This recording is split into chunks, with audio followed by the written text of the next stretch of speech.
The night was supposed to be simple. Just dinner, polite conversation, and maybe the beginning of something meaningful. Instead, it quickly became one of the most uncomfortable evenings of my life. I remember sitting at a small corner table in a quiet restaurant in Portland, Oregon, staring at the candle between us while wondering how much longer I needed to stay before leaving wouldn't seem rude. My blind date, Rachel, had spent the last 20 minutes scrolling through her phone, barely glancing up except to complain about the restaurant, the food, and even the rain outside.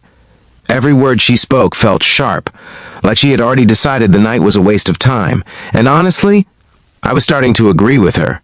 I had almost reached for my jacket to politely excuse myself when something unexpected happened. A waitress passed our table, paused for just a moment, looked directly at me, and quietly said something that would change everything. "If I were you, I'd stay." At first I thought I had misheard her, but those 5 words stayed in my mind like a whisper of curiosity.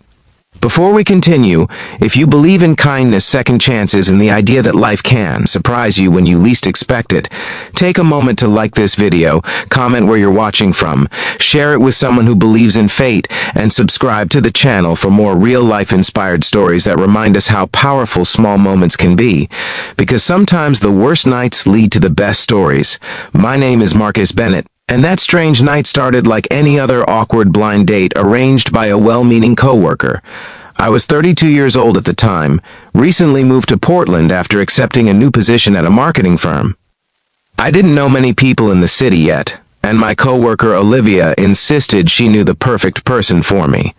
She described Rachel as funny, outgoing, and adventurous, but the woman sitting across from me felt like a completely different person. Rachel looked nice enough. Perfect hair, expensive-looking jacket, and a confident posture that made it clear she was used to being the center of attention. But from the moment we sat down, the conversation felt like an interview she wasn't interested in finishing. She asked questions but barely listened to the answers. She criticized the restaurant even though she had agreed to meet there. She rolled her eyes when the waiter accidentally brought sparkling water instead of still water. And at one point, she even laughed while reading something on her phone, completely ignoring me while I was mid-sentence. It wasn't just awkward, it was exhausting. After nearly 40 minutes of forced conversation, I had mentally decided the night was over. That's when the waitress appeared. She had been serving nearby tables all evening, quietly moving between guests with a calm, warm energy. She looked to be around my age, maybe a little younger, with dark auburn hair tied back in a loose ponytail. There was something gentle about her expression, something kind in the way she spoke to customers.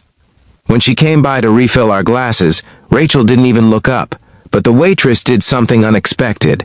She leaned slightly toward me and said softly, almost like a secret, "If I were you, I'd stay." Then she walked away before I could even respond.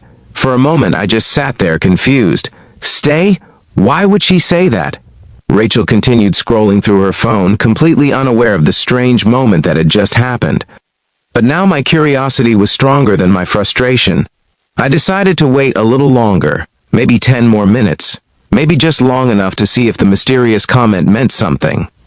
But 10 minutes turned into 30, and the night slowly took a turn I never saw coming.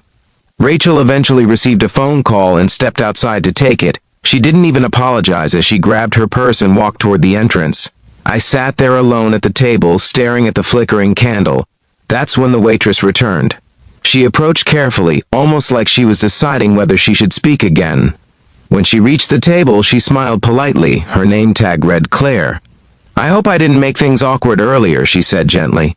I chuckled awkwardly. Honestly, the night was already awkward. She laughed softly. Then she glanced toward the front door where Rachel had stepped outside.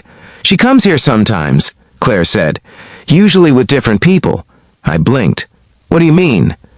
Claire hesitated, clearly unsure if she should continue, but something in my expression must have convinced her. "She goes on a lot of dates here," Claire explained quietly, "almost every week." I stared at her, surprised. "Blind dates?" I asked. Claire nodded slowly. "Most of the men the same way." I suddenly understood what she meant. Rachel wasn't looking for connection. She was collecting experiences. Or maybe free dinners. Claire quickly added, "I'm not trying to be rude. I just felt bad watching you try so hard tonight." Her honesty was refreshing. For the first time that evening, I felt like someone actually saw me. Rachel never came back.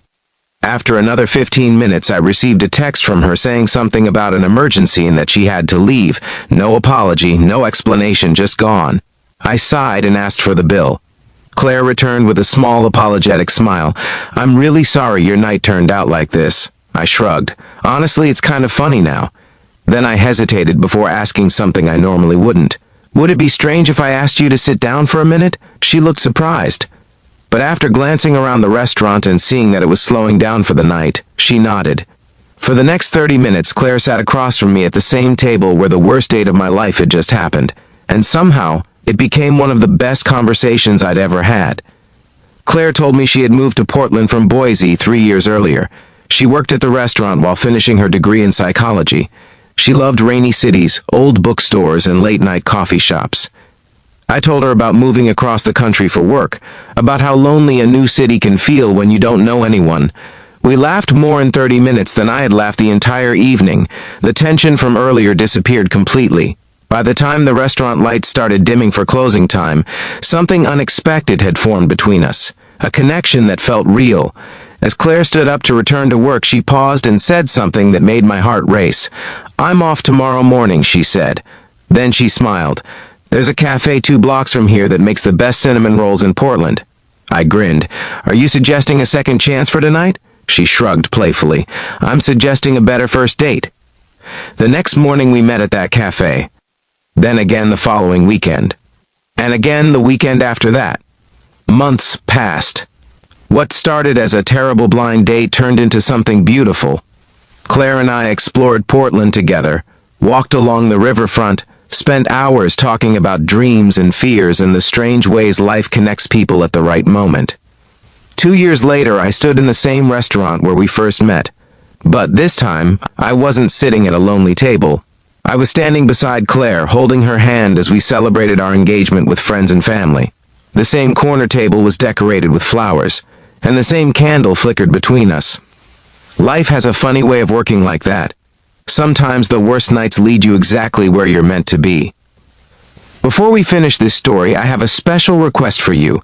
Comment the word "stay" below if you believe that small moments can completely change the direction of someone's life.